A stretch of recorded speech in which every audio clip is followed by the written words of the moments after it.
definitely give me a call. It does work. It has 8 grams of fiber. I have to warn you, if you don't have your fiber during the day and you take this cookie, you will be in the bathroom within 45 minutes to an hour. It has happened. True story. Now I really want you to know. Okay? True story. I knew 2 people that were doing crossing guards in Limbrook. She forgot her lunch.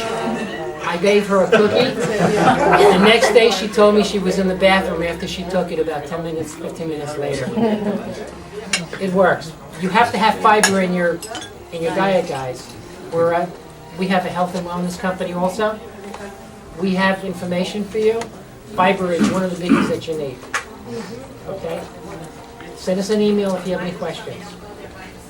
I'm Howard Bisk. Thank you very much. Thank you. You better love what you're doing. My passion, just so you know a little bit about me, my passion is an odd one. But actually life has taken me different circumstances. I was married as a young man, had a child at 22, and it took me to dry cleaning stores, and it took me to working at a financial company. But now finally life has taken me on the path to maybe where I belong. And my passion personally is goodness speaking up. And that sounds weird, but what is that?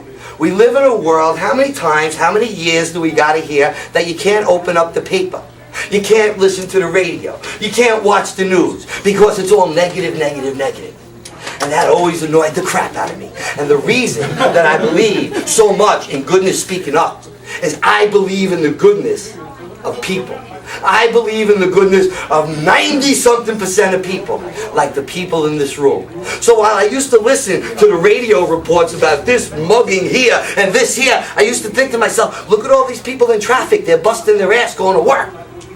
We might not make the headlines. My passion of goodness speaking up is to make us make the headlines. We're going to turn the media around. A couple of things that I've done, because here I am talking about advertising and networking. Who am I to talk about it? Well, I have one. My most popular creation is actually world famous. Who here heard of the Everything Bagel? Anyone hear of the Everything Bagel? I created that. 30-second story.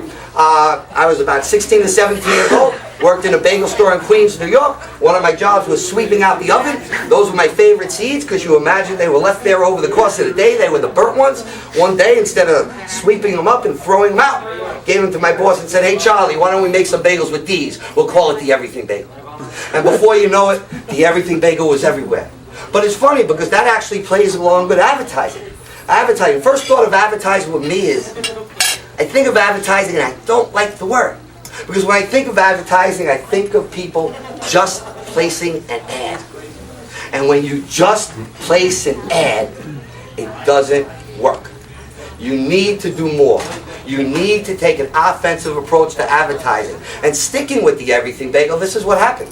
When we started 516ads.com, we wanted to let people know about us. So one of the things we did was we wrote the story of the Everything Bagel. And we put it out there. And it was on Craigslist. And all of a sudden, a reporter from the New Yorker, very well-known magazine, saw it. And all of a sudden, the guy from the New Yorker, the Everything Bagel was in the New Yorker. They did a story on us. And actually, just last week, a film crew from Australia wants to do a documentary on the Everything Bagel. My point is not to make a fuss over the Everything Bagel, because that was quirky. That did not take anything